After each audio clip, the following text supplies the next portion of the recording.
Welcome to the National Newspaper Publicists Association's Let It Be Known. The Institute of the Black World 21st Century, or IBW 21, led by its president, Dr. Ron Daniels, will convene a national town hall meeting on the impact of the critical midterm elections on Black America and the Pan-African world on Thursday, November 10th, at the historic Crampton Auditorium on the campus of Howard University in Washington, D.C. Dr. Daniels and IBW 21 will also engage Howard University students as participants and respondents during the program. Here to discuss is Dr. Ron Daniels. How you doing, Dr. Daniels? Great to be with you, and we're hoping that we'll have a great outcome for this election. It's very troubling as we go into the election, particularly as we talk about the Black vote and what the Black vote means, the power of the Black vote. And so many of us are very nervous about that because this is the most significant election in probably more than a half century, equally a half century. And there's so much at stake, particularly in terms of the rise of white nationalist MAGA forces in this country who are hell-bent on imposing minority rule in terms of voter suppression, beating back the many gains that we have achieved over the years. And yet some of the reports seem to suggest that maybe Black voter enthusiasm is not as strong as it ought to be. But on the other hand, we don't know whether to believe the polls or not. What we do know is we got people like Barbara Arnwine out there, you know, with voter protection, rolling up and down the South and every place else trying to get that vote out. LaTosha Brown and Cliff with Black Voters Matter, Melanie Campbell, you know, they're out there, and the Divine Nines. NPA. yeah, well, and then NPA too. But I'm saying these are folks. Yeah, I know we're doing our best, but I'm saying these are people. You know, they're on the ground. I don't know if y'all got any troops on the ground, but anyway, they're on the ground. They out with the buses. They're in the South. They're a little bit of everywhere. But this event, Dr. Daniels, this town hall takes place a couple of days after the election, after election day. What's the expectations going into the town hall? What do you, is it like we're going to look back on what we could have done differently, or what is it all about? No, absolutely. This will be the first major discussion by a awesome, powerful assembly of Black leaders spanning the range of civil rights, human rights, faith organizations to do a post-mortem. What happened? And of course, particularly this election, typically the Institute of the Black World 21st Century, we have a habit of done. This is not our first one. We have done this many times. We typically do it after a presidential election because we always want to know, well, what's the outcome? What will this mean for Black folk in the United States and the global Black community? Well, since the midterms is now so crucial in terms of all of the big lie and the conspiracy theories and all that, we got to figure out after the election, win, lose, or draw, what does this mean? Why did whatever happened happen? If it's positive, you know, in terms of the Democrats keeping the House of Representatives and the Senate, and we say that politically, not so much because we're into the Democrats and the Republicans, but because we know that what they are putting forward and what Biden is putting forward is generally considered to be much more favorable by a long shot than the mega mad white nationalist forces of the Orange Man, aka Agent Orange. So then we'll say, wow, this is what we did, and therefore we need to proceed in a certain way moving forward. If it does not come out that way, what does it really mean in terms of what's happening in America? And to what degree are Black folks perhaps being demoralized, or Black folks perhaps buying into some of the conspiracy theories? I mean, I'm disturbed that the election in Georgia, given the impeccable credentials of Reverend Raphael Warnock, side the other guy, I'm saying like, how is this close? You know what Well, I mean? and that's it too, Dr. Daniels. I'm certainly not a politician, never aspired to, and never would aspire to be a politician. But even having said that, I think I'm more qualified than Herschel Walker. But the fact is, there are folks, lots of folks, as you just mentioned, that race. Theoretically, that race should be 75-25, really. I mean that's the landslide of landslides. It should be at least comfortably 10 or 15 points. 10, 15, 20 points should be comfortably. Obviously, he enjoys the support of the MAGA mod folks. But also you would think there would be these so-called suburban swing voters that are out there. But I'm also nervous that maybe not enough Black people are turning out and pushing as hard as they can. So this town hall meeting will have some of the brightest and best. Mark Morial, Mr. State of Black America with the Urban League, is going to do a kind of framing remarks to lead us off. And then, we have Dr. Julianne Malveaux and helping to do the moderating. And of course, the person that I think has really, really, really been hitting this very hard and very correctly, Roland Martin. We'll have the NAACP represented by Hillary Shelton, the National Rainbow Coalition by Sheridan Todd Yeri, and then some of the people I've already mentioned: Melanie Campbell, the National Coalition of Black Civic Participation, Pastor Michael McBride, who is with Black Church PAC, but also is doing a lot on the messaging around this violence question. I wish people had listened to him, because he knows how to talk about this issue of violence in our community. And then, of course, we have Tamika Mallory, and we know the work that she's done over the years. She'll be with us. Janice Mathis, the National Council of Negro Women, traditional civil rights organization, the legendary Dr. Greg Carr, who will be joining us as well. And then we have Mel Foote, who is our expert on Africa policy, and Dr. E. Faye Williams, the National Congress of Black Women. So right. This is, and I forgot Maurice Mitchell. I don't want to leave him out. He's in Harvard. Well, when you start naming names, you got to name them all. Howard University alum. But he's also there because he's with the Working Families Party. And so the whole idea of, do we need a third party, an independent party, or how this all plays out will be very much in place. So it'll be live. And of course, we want people in the greater DC area to come, but we're also going to stream it. Roland Martin will be streaming it. WPFW radio will be carrying it, broadcasting it live. And that's 7 p.m. Eastern. That's right. And new U.S. News and World Report is plugging in. We already know that Reuters and Associated Press are going to be there. The whole world is going to be watching, and we know that NNPA will be on the scene. So you roll. And so, Dr. Daniels, with that though, you mentioned win, lose, or draw. Let's talk. Let's break down the categories here, and let's start with the I guess positive first. So back in 2020. Black folks, particularly Black women, as we know, they showed up, and as they say, they showed out. Showed out, as they say.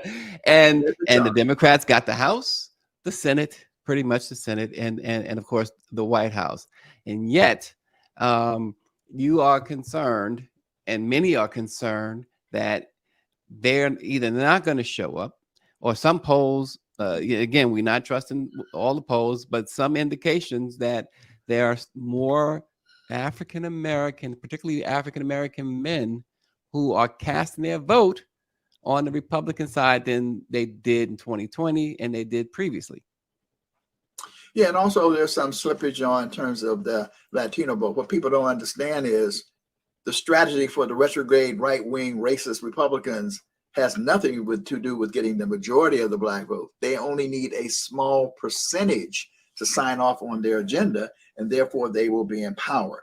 So the problem is this: the Democrats and Biden have done a tremendous amount. You just ticked off some of their accomplishments. We have a vice president, the first in the history of this country. He kept his word, a Black person in the Supreme Court.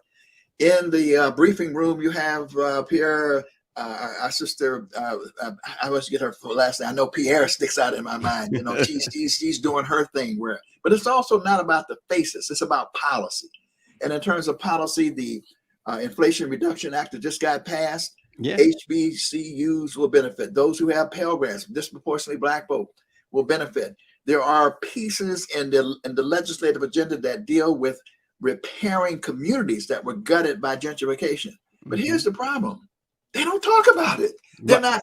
And therein lies the problem, right? So, but I want to make it very clear. It's not a lesser evil thing. It's not that they haven't been doing. It is this fear that somehow if you say it, it will alienate white voters and white working class voters, when in reality, many of them have gone over to the MAGA side and they are not coming back. And so my concern has been, just talk about it. Just find ways to let folk know. And of course, that's what we're doing. Of course, you know, Roland is doing it. The folks are all listed out there. They're being the surrogates. They're out there beating the drums. It's just that, and I'll tell you the other thing I just had to, we're already going to talk about, is the stupidity of investing in these more MAGA candidates, these more Trumpy candidates, because they would be defeated easier, which in principle is a problem. Because, I mean, if I'm against the insurrection that took place on January 6th, I'm not going to support anybody for that. I can beat you straight up on the basis of principle. But the worst thing about it is that's dollars that could have went to the NMPA for advertising, the black radio, and for troops on the ground. So it's almost an insult that we have consultants that would be that stupid to do that kind of thing. And so that creates a level of outrage. But despite that outrage, we know that we just, and I think what's happening, for example, I heard somebody this morning say, well, it's easy to vote. I mean, there's no problem with voting. Look what's happening in Georgia. Well, because why? Because you know what we said. We don't care if you put the voting booth in the desert. We are rallying our people. We're saying we have to have that spirit. We're coming anyway. And even now we're saying, hey, it ain't too late. Get up, get out, and roll out. You know, do what is necessary. It's that fighting spirit. But that doesn't mean that we don't have barriers. The barriers are put there. But when they put those barriers there, that's to say to us, if the white folks are saying they don't want us to vote, then that's the first sign we need to look up and say, well, whoa, what does that mean? Well, and Dr. Daniels, if the outcome, when you get to the town hall on Thursday and the outcome reflects that it's not favorable to African Americans, who's going to get the blame for that? African Americans, right?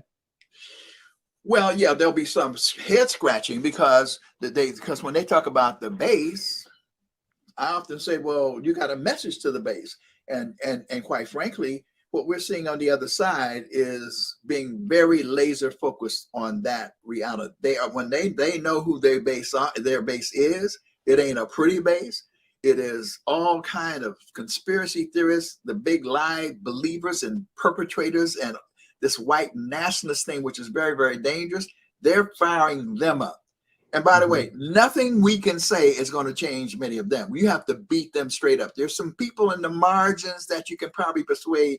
The goal should have always been, and still is today, I want to get Pookie and Ray up and move it. You know, I mean, that's what Harold Washington did in Chicago. He had everybody ready to roll, and that's what we'll need to do. So they may blame, but it doesn't matter. We still have to assess what is in our best interest. How do we organize ourselves politically better? How do we use economic sanctions? If these people are going to come with a right-wing agenda, we got to take a page out of the past in terms of what King did in Birmingham and other places. We can take the billions of dollars in our hands economically and say we will withhold those dollars. We are not going to allow the clock to be turned back. So that's where the strategy comes in. Then how do we then advance an agenda in spite of the fact that we got these right-wing Republicans, these white nationalists who are controlling? My sense is, my optimism is that we're going to bring the Senate. The Senate is going to be, I think we'll pull the Senate out. Right.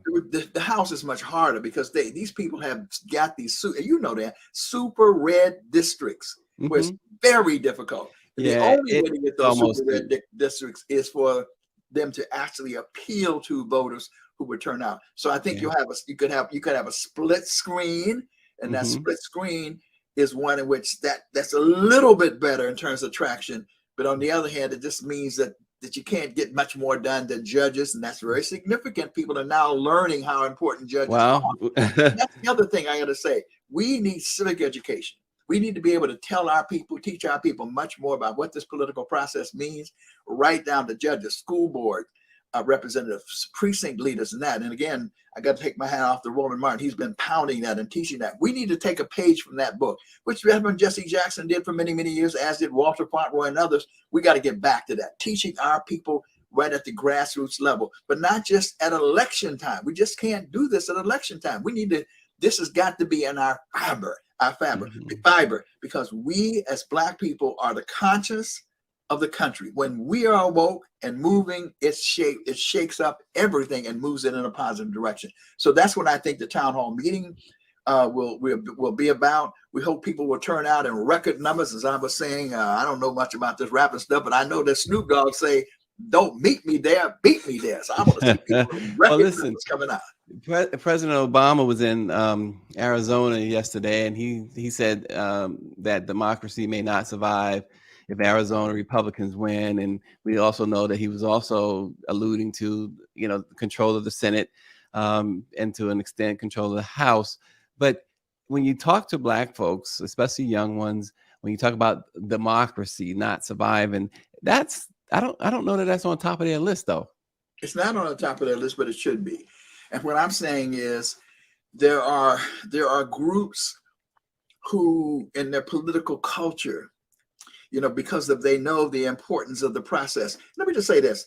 In a situation like the United States of America, even in this election where you're talking about record numbers of people who are voting, when you add it all up, there will still be millions of people, not just Black people, millions of people who will not have a vote. Why? It's very difficult. It's very complicated.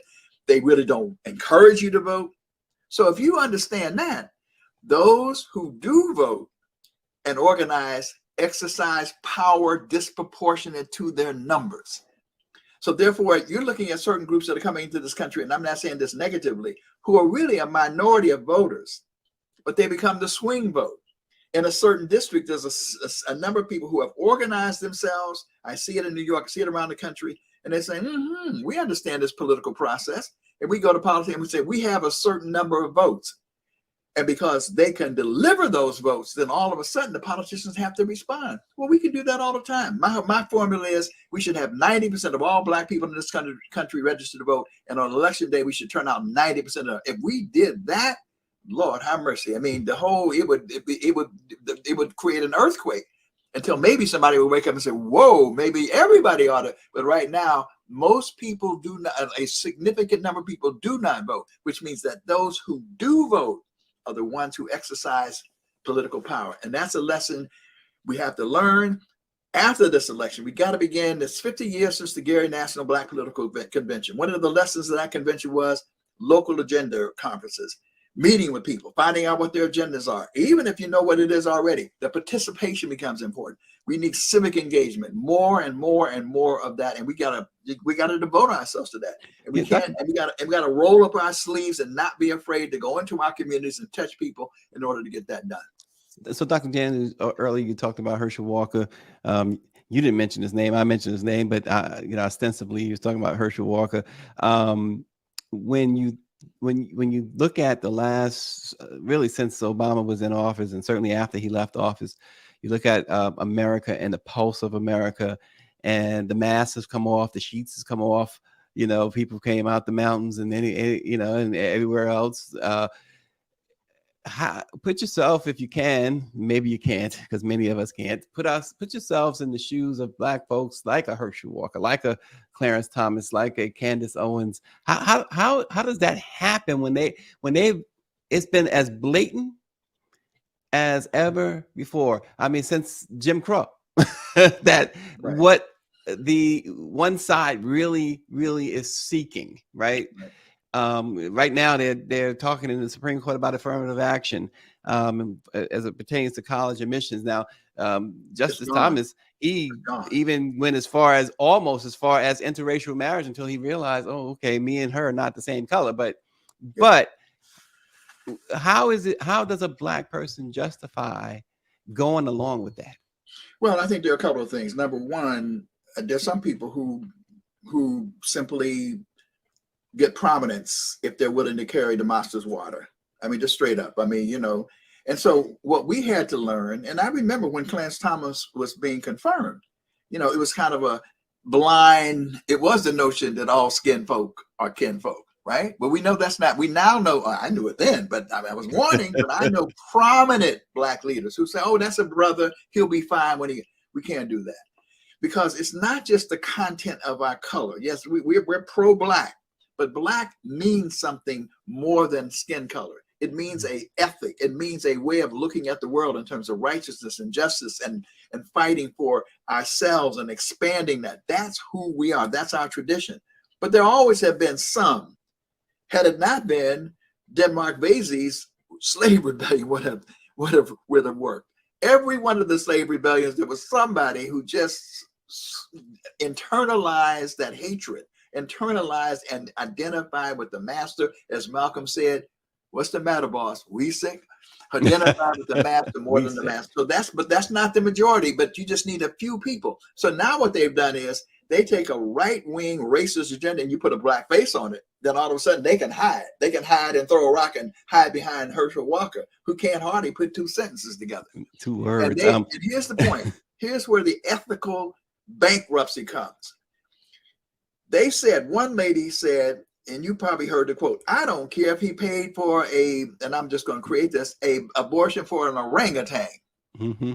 We want that Senate seat because I saw that. Yes, power. And I'm saying we will never do that. We will never, ever, as Black people, put power above principle. We believe in principle. And that's what we need to fire up our people about. That's why Selma. Well, isn't it time? Doesn't a time comes though, Dr. Daniels, where you got to fight fire with fire? Well, you do fight fire with fire, but you don't fight. But the fighting fire with fire means that we organize harder, but we don't. But we fight clean. I'm not ever in favor of using. They listen. The other side ain't that. You know, you can argue if you are a Democrat, you can argue that the other side has not fought fair forever. Well, I don't really care about that because I think we have the better case. I really believe. Yeah, but you know that and what you call it, subway token gets you on the train. Yeah, but here's my point. When I say fight, you got to fight. But what I'm seeing right now is almost like the Democrats is on Sominex. I mean, they're not really fighting. They're not taking their case to the people. You're sitting up there talking in New York. You got this guy talking about crime and so forth and so on. Well, what happened? The Republicans gutted the mental health system. Most of the people who are attacking people on subways, many of them have mental issues. They gutted public housing. Mm-hmm. So so we have to put that on the Republicans. You did that. And that's the problem because the Democrats seem like they are not capable of doing that, right? Well, because they get hit upside the head and it's like they dazed. When I'm saying you have to fight back. You understand what I'm saying? Right. How do you, let me say something else very clearly. How is it that Biden could be down on the economy? They don't trust him on the economy. Well, I mean, jobs report came out today, looking good. Yeah, but you know what happened is what happened. Do people forget what was happening right after COVID? There was no economy. You didn't have a check. The American Rescue Plan put millions, billions of dollars in your hands. It's rescued small businesses, including minority businesses. But I got to say that I have to come out. I'm not afraid of you. I'm not intimidated. And by the way, on inflation, I'm telling you the truth. There ain't a whole lot I can do about the inflation, but I'm gonna fight for you. I'm gonna work for you. And the other side is blocking at every instant. They even want to charge. They don't even want to reduce insulin for 35. You got to fight. But when I hear them, well, we don't know. And you can't just be on one issue. By the way, I believe in reproductive rights. Believe me. But you just can't have one note in the tune. Well, especially something. So look, let's go there, Dr. Daniels. Especially something like that, because while a lot of people were upset with that Roe v. Wade decision back in June, you talk to folks who Black folks of faith, right? No matter what faith, many of them was like, you know what, the Supreme Court, I'm not mad at them. Yeah, but here's the thing about us that we have done over the years. Black voters have largely been able to say, well, and because I would suspect the same thing is with marriage equality. We just certain hesitant, but we've never ever taken one or two issues like that and made that the single issue. You see what I'm saying? So people can say, all right, I don't know if I like that, but the minimum wage is out there. I like what Biden did in terms of a woman vice president. I like what's happening in terms of the Supreme Court. I like what happens in terms of the policies that's going to increase my wages and provide health care and all those kind of things. But you got to message that. That's my critique of the Democratic Party, is that you have the goods. You have something to run on, and you acting like somebody knocked you upside and you staggered and like a punch drunk fighter. So what I have to articulate the message when it would be better coming from the top. But we're doing the best we can. But there is a record. It's not a situation where, oh, the Dems haven't done anything. They ain't this and all that. Tweedle.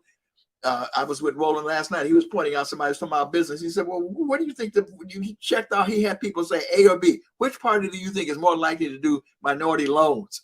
And then he kept going down the list. When you check it off like that, it's not even close. But somebody has to be able to articulate that. And my frustration is they're paying these consultants to do dumb stuff. Because you also just can't talk about probable and they're avoiding, and I say they, I'm talking about the Democrats in the White House are avoiding the Roland Martins. They're avoiding the NMPAs. The places where they can really get their messaging to where they need it to go, and that's Black and minority communities. And it's not, some of this is not hard. I mean, President Biden, they're going to send, they are going to send a rescue package to Mississippi. The Biden administration is going to do that. And they sent the person who was the brother, and I think this is a good brother, they sent him down to Jackson, Mississippi in order to deliver the word, right? But you didn't hear anything, you didn't hear it really talked about a great deal. But if it had been Reverend Jesse Lewis Jackson, he wouldn't have just sent a message in there. He would have went right down in there. Given what happened, Biden, if he had gone to Jackson, Mississippi and stood next to Chokwe, Anwar, Lumumba, even though it's a red state, he ain't talking about the red, that would have sent a message, a signal to all of us. Damn, President of the United States is standing right there. It's just that kind of ineptitude that I'm talking about. And Joe Biden is a decent man. He's a good man. In fact, he should win the election on decent points against Agent Orange and these conspiracy theorists and nasty, ugly people perpetuating violence and all that. I don't understand what's in the mind. What's also dangerous, I don't understand what's in the minds of marginal independents who would still say, I still would vote back on the decency question. Is a scene would say, we need to, and that's why I got to say, Liz Cheney, I disagree with her politics, but she got guts. She's standing up saying, no, this is a danger to democracy. Here are people stealing the election who are saying, Looney Tune Ron Johnson is saying in Wisconsin, I don't know. He's saying, I don't know if he's setting himself up to say the election is stolen. Liz Cheney is saying no. And so I have to respect that kind of guts, that kind of courage, even though I disagree with her politics and the positions that she takes. So it's a lot going on. That's why we have to have this town hall meeting. That's why the Institute of the Black World 21st Century is proud to do it. That's why we're honored to have Roland Martin, who's really been on the case, being one of the moderators. Dr. Julianne Malveaux, is our leading Black political economist, also on the National African American Reparations Commission, and this power-packed panel. That Mark Morial, I have such great respect for him. Over and over again, they come every year with the State of Black America report with the indicators showing what's happening. That's why we have him there to sort of frame this whole thing is very important. And then every one of the major civil rights organizations who were available, and that was one organization or two that had conflicts and so forth, but we have a broad group of people who represent the civil rights, human rights, faith community, and some young people too on this panel who are going to analyze it and talk about the way forward. And it won't be the only meeting we have. This is just one pivot point. And let me just say, I'm so proud also that students at Howard University will be participating. The vice president of the Student Government Association is going to be speaking. Erica Clark is going to be speaking. The president had another commitment. We're going to have students on the stage as respondents so they can engage in the process because they need to be involved in this kind of process. So I'm really happy about it. And I'm really pleased that NMPA has given us the voice and a platform to articulate these issues, to debate them, and to share our perspectives, because that's what the Black press has done. That's 195 years had in mind all those many years ago when the Black press came to be. And I support the Black press. And we certainly appreciate the support that the Black press is providing for Black America, because that is fundamental in terms of our institutions that are out here fighting for the future of our people. Absolutely. And Dr. Ron Daniels, the president of the Institute of the Black World 21st Century Town Hall, National Town Hall. He read off the names earlier that are going to be there and participate. And by the way, you can go to the website ibw21.org, ibw21.org, and you can see everything. It's going to be streamed on all our platforms, Twitter, Instagram, all these platforms will have it. And a lot of other people are plugging in. It's going to be huge. Yeah, Thursday at Howard University, 7 p.m. Eastern time. Go to the website, find out. You can find out everywhere that is being streamed and participate. Lastly, is there openings for folks to come to Howard University to see this live? Oh, no, absolutely. That's what we're saying. And when you go to the site, even the address, and you'll find the address and everything, because we really want people in Washington, D.C. to come turn out, physically. And we're hoping that this is a historic place. Howard University is the home of Kamala Harris, who is the vice president. Many other people have come through there. Raz J. Baraka, mayor of New Jersey, I'm sorry. And of course, one of the alums who has graduated there is going to be on the panel, Maurice Mitchell, who's really with the Working Families Party, a growing formation. So we wanted to be in the nation's capital, and we wanted to be at Howard University, and that's where we are. So we want people to turn out in large numbers to meet us there, to be a part of history, and really begin to talk about how we move forward. And I really think what's going to begin to happen, and Roland is doing this, I think we're going to be starting to have town hall meetings all over the country. I think the Congressional Black Caucus, all these organizations, I think we're going to start rolling out here more, sort of gathering our people, educating our people, and getting young people involved and touching them where they are and whatever. I don't blame our people for not voting. I encourage them to, but I'm not condemning them. I understand the trauma. I understand the way in which the system does not encourage people and all that. All I can do is encourage. And I think Roland had a shirt on last night. Our ancestors would want us to do this. That's what fires me up. I'm fighting because I understand my history, my ancestors that was just come before me. Some people don't have that same spirit, and some people don't understand how the system works and how it means. So again, that means I got to work harder. That means I got to do more in order to translate this and make sure our people are ready to roll. So I'm optimistic. Either way, we're resilient. We ain't going nowhere. We ain't turning back. Thanks again, Dr. Ron Daniels, president of the Institute of the Black World 21st Century. Again, the town hall is this coming Thursday, 7 p.m. Eastern at Howard University. Go to the website and check it out. And if you're in D.C., in the D.C. area, stop in to Howard University. Thanks so much for joining the Black Press of America's flagship morning show, Let It Be Known. Everybody have a great day.